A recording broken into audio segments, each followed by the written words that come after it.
La plupart des hommes se posent une question cruciale en matière d'intimité. La taille compte-t-elle vraiment? Mais la réalité est bien plus complexe, car lorsqu'on se penche sur la science, la psychologie et le comportement humain, la réponse est bien plus intéressante qu'on ne le pense. Aujourd'hui, nous analysons l'attirance, l'intimité et la satisfaction du point de vue féminin et ce qui compte réellement dans les relations. Il existe un dicton populaire: ce n'est pas la taille qui compte, c'est la façon dont on s'en sert.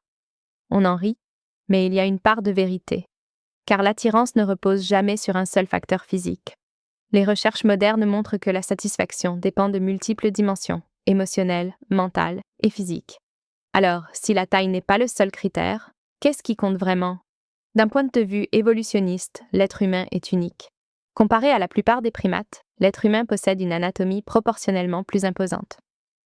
Certains scientifiques suggèrent que les caractéristiques physiques ont pu jouer un rôle dans l'attraction et la reproduction primitive, à l'instar du plumage des ponts pour la parade nuptiale.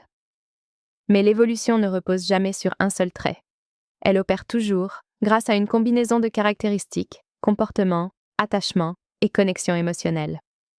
Avec la psychologie et les études modernes, les choses s'éclaircissent. La recherche montre qu'il n'existe pas de taille idéale qui convienne à tous. Les préférences humaines sont extrêmement diverses. Certaines variations physiques peuvent influencer les sensations, mais elles ne garantissent pas la satisfaction. Car la satisfaction n'est pas seulement physique, elle est profondément psychologique. Le cerveau joue un rôle plus important que la plupart des gens ne le pensent. L'intimité humaine est complexe. Différents types de réponses physiques et émotionnelles sont contrôlés par différents systèmes nerveux. Mais le facteur le plus important n'est pas le détail technique. C'est le confort. C'est la sécurité émotionnelle. Car lorsqu'une personne se sent détendue et connectée, l'expérience est complètement différente. Mais en cas de stress ou de distance, même les facteurs physiques perdent de leur importance. Des études montrent régulièrement que la plupart des femmes privilégient les facteurs émotionnels et psychologiques aux facteurs physiques.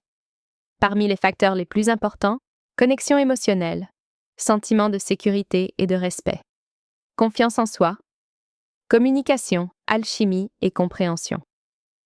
Dans bien des cas, ces facteurs comptent bien plus que l'apparence ou les caractéristiques physiques. Car l'attirance repose sur les émotions que l'on ressent. L'un des facteurs d'attirance les plus puissants est la confiance en soi. Non pas l'arrogance, mais une assurance sereine. Une personne confiante inspire naturellement confiance, confort et attirance émotionnelle. À l'inverse, l'insécurité crée distance et confusion.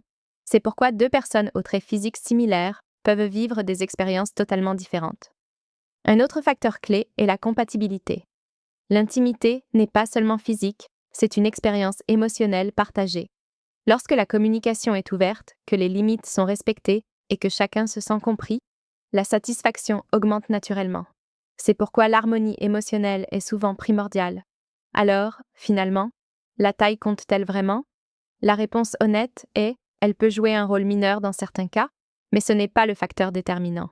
Ce qui compte vraiment, c'est le lien émotionnel, la confiance, la communication, la compatibilité. Car la véritable intimité ne se mesure pas, c'est une question de connexion. La plus grande erreur est de croire que l'attirance est purement physique. Or, la science et la psychologie s'accordent sur un point. L'esprit guide et le corps suit. Si vous comprenez cela, vous comprenez la véritable attirance.